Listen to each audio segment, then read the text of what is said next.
Hello friends, once again welcome to SMG ಅಪ್ಡೇಟ್ಸ್ಗೆ. Friends, ಇವತ್ತಿನ ಮಾಹಿತಿ ಏನಂದರೆ ನೋಡಿ, KPSCಗೆ ಇವತ್ತು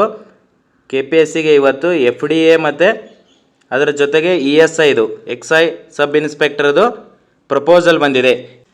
ನೋಡಿ, FDA ಎಷ್ಟು ಪೋಸ್ಟು ಮತ್ತು ಯಾವ ಡಿಪಾರ್ಟ್ಮೆಂಟ್ ಅಂತ ನೋಡೋಣ. ಅದರ ಜೊತೆಗೆ ನೋಡಿ, ESI HKದಲ್ಲಿ ಮತ್ತು ನಾನ್ HKದಲ್ಲಿ ಎಷ್ಟು ಪೋಸ್ಟ್ಗಳಿದೆ. ಯಾರು ESIಗಂತ ಪ್ರಿಪ್ರೇಷನ್ ಮಾಡ್ತಿದ್ದೀರಲ್ಲ, ಒಳ್ಳೆ ಅಪಾರ್ಚುನಿಟಿ ನೋಡಿ. ಯಾಕಂದರೆ ತುಂಬ ಹುದ್ದೆಗಳದ್ದು ಪ್ರಪೋಸಲ್ ಬಂದಿದೆ.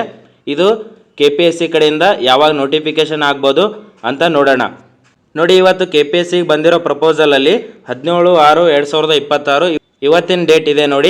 ನೋಡಿ ಎಕ್ಸೈಸ್ ಸಬ್ inspector ESI group C level ಹುದ್ದೆ ಇರುತ್ತೆ. ಇದು 57 ಪೋಸ್ಟ್ ಇದೆ ನೋಡಿ. HK ಭಾಗದಲ್ಲಿನೇ 57 ಪೋಸ್ಟ್ ಇದೆ. ಸೊ ಒಳ್ಳೆ ಅಪಾರ್ಚುನಿಟಿ. ಅದರ ಜೊತೆಗೆ ನೋಡಿ, RPC ನಾನ್ HKದಲ್ಲಿ 208 ಪೋಸ್ಟ್ ಇದೆ. 208 ಟೋಟಲ್ ನೋಡಿ 265 ಹುದ್ದೆಗಳದು ESIದು ಪ್ರಪೋಸಲ್ ಬಂದಿದೆ. KPSC ಕಡೆಯಿಂದ ಇದು 100% ನೋಟಿಫಿಕೇಷನ್ ಆಗುತ್ತೆ. ಟೋಟಲ್ ಎಷ್ಟಂದರೆ 265 ಹುದ್ದೆಗಳು. ಮುಂಚೆ ಏನು ESI ನೋಟಿಫಿಕೇಷನ್ ಆಗುತ್ತಂತ ಹೇಳ್ತಿದ್ರಲ್ಲ, ಸೊ ನೋಡಿ ಇವಾಗ ಪ್ರಪೋಸಲ್ ಅಂತೂ 100% ಬಂದಿದೆ. ನೀವು ಯಾರು ಪ್ರಿಪ್ರೇಷನ್ ಮಾಡ್ತಿದ್ದೀರಲ್ಲ, ಕಂಟಿನ್ಯೂ ಪ್ರಿಪ್ರೇಷನ್ ಮಾಡ್ಬೋದು. ಇದು ಗ್ರೂಪ್ C ಇರುತ್ತೆ ನೋಡಿ, ಎಕ್ಸಾಮ್ ಇರುತ್ತೆ. ಇದು KPSC ಕಡೆಯಿಂದ ಕಂಡಕ್ಟ್ ಮಾಡ್ತಾರೆ. ನೋಡಿ, ಎಕ್ಸೈ ಡಿಪಾರ್ಟ್ಮೆಂಟ್ನು ಒಳ್ಳೆ ಡಿಪಾರ್ಟ್ಮೆಂಟು. ನೋಡಿ, ಯಾರು ESI ಅಂತ ಅಂದ್ಕೊಂಡಿದ್ದೀರಲ್ಲ, ನೀವು ಕಂಟಿನ್ಯೂ ಪ್ರಿಪ್ರೇಷನ್ ಮಾಡ್ಬೋದು. ಅದ್ರ ಜೊತೆಗೆ ನೋಡಿ ಇನ್ನೊಂದು ಯಾವುದು ಪ್ರಪೋಸಲ್ ಅಂದರೆ SDA ಬಂದಿದೆ. ಇದು 2 ಪೋಸ್ಟ್ ಅಷ್ಟೇ ಇರೋದು. ಇದು ಗ್ರೂಪ್ C 17/6/2026. ಓಕೆನಾ. ಇದು ಯಾವ ಡಿಪಾರ್ಟ್ಮೆಂಟ್ ಅಂದರೆ ಕರ್ನಾಟಕ ಸ್ಟೇಟ್ ಕನ್ಸ್ಯೂಮರ್ ಡಿಸ್ಪ್ಯೂಟ್ಸ್. ನೋಡಿ, FDA ಇದೆ ಇಲ್ಲಿ. ಇದು HK ಭಾಗದಲ್ಲಿ ಟೋಟಲ್ 4 ಪೋಸ್ಟು ಮತ್ತು ನಾನ್ HKದಲ್ಲಿ ಎಷ್ಟಂದರೆ 18 ಪೋಸ್ಟ್ ಇದೆ. ಟೋಟಲ್ ನೋಡಿ 22 ಪೋಸ್ಟು HK ಮತ್ತು ನಾನ್ HKದು FDA ಬಂದಿರೋದು. ನಾನು ಮುಂಚೆ ಹೇಳಿದ್ದೀನಿ, ನಿಯರ್ಲಿ ನೋಡಿ 800ವರೆಗೂ SDA ಕಾಲ್ಫಾರ್ಮ್ ಆಗುತ್ತೆ KPSC ಕಡೆಯಿಂದ. ಇವೆಲ್ಲನೂ ಏನು SDA ಬರ್ತಿದ್ದಾವಲ್ಲ, ಎಲ್ಲ ಕಲೆಕ್ಟ್ ಮಾಡಿ ಒಂದು ಸಲ ನೋಟಿಫಿಕೇಷನ್ ಮಾಡ್ತಾರೆ. ನೋಡಿ, ಹತ್ತತ್ರ 600ರಿಂದ 700 FDA ಆಗುತ್ತೆ. ಇದು KPSC ಕಡೆಯಿಂದ ಆಗೋದು FDA. ಎಲ್ಲ ಇವಾಗ ಏನು ಬೇರೆ ಬೇರೆ ಡಿಪಾರ್ಟ್ಮೆಂಟಿಂದ 10-20 ಪ್ರಪೋಸಲ್ ಬರ್ತಿದೆಯಲ್ಲ, ಇದನ್ನೆಲ್ಲ ಕೂಡಿಸಿ ಒಂದೇ ನೋಟಿಫಿಕೇಷನ್ ಮಾಡ್ತಾರೆ. ಯಾಕಂದರೆ ಸೇಮ್ ಸಿಲೆಬಸ್ ಇರುತ್ತೆ. FDAದೊಂದು ಮತ್ತು SDAದೊಂದು ಸಪ್ರೇಟಾಗಿ ಎಕ್ಸಾಮ್ನ ಕಂಡಕ್ಟ್ ಮಾಡ್ತಾರೆ. ನೋಡಿ, ಇನ್ನೂ KPSC ಕಡೆಯಿಂದ ಸ್ಟಾರ್ಟ್ ಆಗೋದು ಜುಲೈ ಎಂಡ್ ಅಥವಾ ಆಗಸ್ಟಲ್ಲಿ ನ್ಯೂ ನೋಟಿಫಿಕೇಷನ್ಗಳು ಸ್ಟಾರ್ಟ್ ಆಗ್ತವೆ. ಅದರಲ್ಲಿ ನೋಡಿ, ಇವಾಗ ಏನು ಮುಂಚೆ ವಾರ್ಡನ್ ಬಂದಿದೆ, ಅಲ್ಲಿ AEE ಬಂದಿದೆ. ಸೊ ಈ ಥರ ಪ್ರಪೋಸಲ್ ಬರ್ತಿದೆ. ನೋಡಿ, ಇವಾಗ ESI ಬಂತು. 265 ಪೋಸ್ಟ್ ಇದೆ ESI. ಒಳ್ಳೆ ಅಪಾರ್ಚುನಿಟಿ. ಇದನ್ನು ಮಿಸ್ ಮಾಡಿಕೊಂಡ್ರೆ ಮುಗೀತಿ, ನೀವು ಮತ್ತೆ ಸಿಗಲ್ಲ.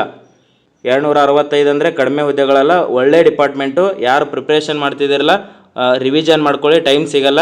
ನಾನು ಹೇಳ್ತಿದ್ದೀನಿ, 2ರಿಂದ 3 ತಿಂಗಳು ಅಷ್ಟೇ ಟೈಮ್ ಸಿಗುತ್ತೆ. ಒಂದು ಸಲ ನೋಟಿಫಿಕೇಷನ್ ಆದರೆ 2ರಿಂದ 3 ತಿಂಗಳು ಅಷ್ಟೇ ಸಿಗೋದು. ಬೇರೆದೆಲ್ಲ ಹೇಳಿದ್ದೀನಿ ನಾನು. AEE ಬಂದಿದೆ ಅಂತ ಹೇಳಿದ್ದೀನಿ. ವಾರ್ಡನ್ ಬಂದಿದೆ, ವುಮೆನ್ ವಾರ್ಡನ್ ಇದೆ, 31 ಪೋಸ್ಟ್ ಇದೆ. ಮತ್ತು 251 ಪೋಸ್ಟು ಮೆನ್ಸಿಗಿದೆ. ಇದು ವಾರ್ಡನ್ನು. ಯಾರು B.Ed ಎಲ್ಲ ಕಂಪ್ಲೀಟ್ ಮಾಡಿದಾರಲ್ಲ, ಇದಕ್ಕೆ ಓದ್ಬೋದು. ನೋಡಿ, FDA SDA ತುಂಬ ಜನ ಕೇಳ್ತಿದ್ರಿ. ಇವೆಲ್ಲನೂ ಏನು ಕಡಿಮೆ ಪೋಸ್ಟ್ ಇದೆ ಅಂತ ನೀವು ಓದೋದು ಬಿಡಬೇಡಿ. ಯಾಕಂದರೆ ಎಲ್ಲನೂ ಆ್ಯಡ್ ಮಾಡ್ತಾರೆ. ಇವಾಗ ಹತ್ತತ್ರ 200-300 ಪೋಸ್ಟ್ಗಳು ಬಂದಿದೆ. ಇದನ್ನೆಲ್ಲ ಆ್ಯಡ್ ಮಾಡಿ ಒಂದು ಸಲ ನೋಟಿಫಿಕೇಷನ್ ಮಾಡ್ತಾರೆ. HKದೊಂದು ಮತ್ತು ನಾನ್ HKದೊಂದು. ಇದರಲ್ಲಿ SDA ಸಪ್ರೇಟ್ ಆಗುತ್ತೆ ಮತ್ತು ಇದರಲ್ಲಿ SDA ಸಪ್ರೇಟ್ ಆಗುತ್ತೆ. ಇದರಲ್ಲಿ FDA ಸಪ್ರೇಟು, ಇದರಲ್ಲಿ FDA ಸಪ್ರೇಟು. ಈ ಥರ ಮಾಡ್ತಾರೆ. ಬೇರೆ ನೋಡಿ, ಇಲ್ಲಿ ಒಂದು ಗ್ರೂಪ್ B ಬಂದಿದೆ.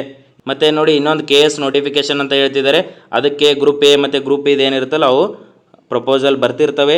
ESIದು ಒಳ್ಳೆ ಅಪಾರ್ಚುನಿಟಿ. ನೋಡಿ, ಯಾರು ESIಗೆ ಪ್ರಿಪೇರ್ ಆಗ್ತಿರಲ್ಲ, ಟೋಟಲ್ 265 ಪೋಸ್ಟ್ ಇದೆ. ಮತ್ತು ESIದು ಏನು ಸಿಲೆಬಸ್ ಇರುತ್ತೆ ನೋಡ್ಕೊಳ್ಳಿ. ಸಿಲೆಬಸ್ ಏನಿರುತ್ತೆ, ಸೊ ಅದನ್ನು ನೋಡಿಕೊಂಡು ಕಂಟಿನ್ಯೂ ಪ್ರಿಪ್ರೇಷನ್ ಮಾಡಿ. 100% ಆಗಸ್ಟ್ ಅಥವಾ ಸೆಪ್ಟೆಂಬರಲ್ಲಿ ನೋಟಿಫಿಕೇಷನ್ ಆಗುತ್ತೆ. 100% ಆಗುತ್ತೆ. ಅದ್ರ ಜೊತೆಗೆ SDA ಆಗುತ್ತೆ, FDA ಆಗುತ್ತೆ, ವಾರ್ಡನ್ ಆಗುತ್ತೆ, ಮತ್ತು AEE ಇದೆ. ಸೊ ಇಷ್ಟೆಲ್ಲ KPSC ಕಡೆಯಿಂದ ಇವೇನು ಪ್ರಪೋಸಲ್ಗಳು ಬರ್ತಿದ್ದಾವಲ್ಲ, ಇವನ್ನೆಲ್ಲ ಒಂದು ಸಲ ಟೈಮ್ ಟೇಬಲ್ನ ರೆಡಿ ಮಾಡಿ ನೋಟಿಫಿಕೇಷನ್ ಮಾಡ್ತೀವಿ ಅಂತ ಹೇಳಿದ್ದಾರೆ. ಸೆಕ್ರೆಟರಿ ಅವರೇ ಹೇಳಿರೋದು. ಸೊ ಇವೆಲ್ಲ ಏನು ಪ್ರಪೋಸಲ್ಗಳನ್ನ ಎಕ್ಸೆಪ್ಟ್ ಮಾಡಿ ನೋಟಿಫಿಕೇಷನ್ನ ಮಾಡ್ತಾರೆ. ಮತ್ತು ನೋಡಿ, ಅದರ ಜೊತೆಗೆ ಇನ್ನೊಂದು ಮಾಹಿತಿ ಸಿಕ್ಕಿರೋದು ಇವತ್ತೇನೆಂದರೆ PSI ನೋಟಿಫಿಕೇಷನ್ನು ಆಗುತ್ತೆ ಅಂತ ಹೇಳ್ತಿದ್ದಾರೆ. ಪ್ರಿಪ್ರೇಷನ್ ನಡೀತಿದೆ ಅಂತ ಹೇಳ್ತಿದ್ದಾರೆ. ಸೊ ಅದ್ರ ಬಗ್ಗೆನೂ ಒಂದು ಮಾಹಿತಿ ಸಿಕ್ಕಿರೋದು. PSIನೂ ಆಗ್ಬೋದು. PSI ಜೊತೆಗೆ ESIನೂ ಯಾರು ಓದ್ತಿದ್ದಾರಲ್ಲ, ESIಗೂ ಪ್ರಿಪ್ರೇಷನ್ ಮಾಡ್ಬೋದು. ನೋಡಿ, RTI ಹಾಕಿದಾಗ ಏನು ಹೇಳಿದ್ದಾರೆ ಅಂದರೆ ESIದು ಪ್ರಮೋಷನ್ ಆಗಿದೆ ಅಂತ ಮಾಹಿತಿ ಕೊಟ್ಟಿದ್ದರು. ಬಟ್ ನೋಡಿ, ಪ್ರಪೋಸಲ್ ಬಂದಿದೆ.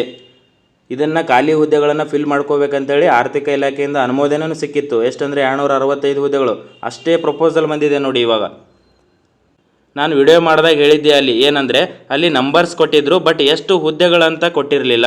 ಸೊ ಅದು ಕನ್ಫ್ಯೂಷನ್ ಇತ್ತು. ಸೊ ಅಷ್ಟು ಹುದ್ದೆಗಳು ಅಲ್ಲಿ ನೋಡಿ, ಇಲ್ಲಿ ಏರಿಯಾ ನೇಮ್ ಕೊಟ್ಟಿದ್ದರು, ಅಲ್ಲಿ ಒಂದೇ ಹುದ್ದೆ ಖಾಲಿ ಇದೆಯಾ, 2 ಹುದ್ದೆ ಖಾಲಿ ಇದೆಯಾ, ಸೊ ಅದು ಇನ್ನೂ ಕನ್ಫ್ಯೂಷನ್ ಇದೆ ಅಂತ ಹೇಳಿದ್ದೆ. ಸೊ ಅದೇ ರೀತಿ ನೋಡಿ ಏನಾಗಿದೆ ಅಂದರೆ 265 ಹುದ್ದೆಗಳದ್ದು ಪ್ರಪೋಸಲ್ ಬಂದಿದೆ. ಸೊ ನೀವು ಯಾರು ಪ್ರಿಪ್ರೇಷನ್ ಮಾಡ್ತಿರಲ್ಲ ಪ್ರಿಪ್ರೇಷನ್ ಮಾಡ್ಬೋದು. ಮತ್ತು ನೋಡಿ SDFD ಇದೇ ಥರ ಪ್ರಪೋಸಲ್ಗಳು ಬರ್ತಿದೆ. ಸೊ ಇದನ್ನೆಲ್ಲ ಕೂಡಿಸಿ ಎಕ್ಸಾಮ್ ಮಾಡ್ತಾರಂತ ಹೇಳಿದ್ದೀನಿ. ನೋಡಿ ಸಿಲೆಬಸ್ ನೋಡಿ FD SD ಅದು ಏನಿರುತ್ತೆ ಅಂದರೆ GS ಪ್ಲಸ್ ಕನ್ನಡ ಅಥವಾ ಜನರಲ್ ಇಂಗ್ಲೀಷ್ ಇರುತ್ತೆ. ಕನ್ನಡ ಅಥವಾ ಜನರಲ್ ಇಂಗ್ಲೀಷು ಇದು 100 ಮಾರ್ಕ್ಸಿಗೆ ಇದು ಒಂದು ಪೇಪರು, ಇದು ಒಂದು 100 ಮಾರ್ಕ್ಸಿಗೆ. KPSC ಅದು ಬರೀತಿದ್ರೆ SDFD ಈ ಥರ ಸಿಲೆಬಸ್ ಇರುತ್ತೆ. ಓಕೆನಾ? ನೋಡಿ ಏನು ಸ್ಟಡಿ ಮಾಡ್ತಿದ್ರಲ್ಲ ಕಂಟಿನ್ಯೂ ಮಾಡಿ. ಇದೇ ಥರ ಏನಾದರೂ ಇನ್ಫಾರ್ಮೇಷನ್ ಇದ್ದರೆ ಅಪ್ಡೇಟ್ ಮಾಡ್ತೀನಿ. ನೆಕ್ಸ್ಟ್ ವಿಡಿಯೋಸಲ್ಲಿ ಸಿಗೋಣ. ಓಕೆನಾ? Thank you friends.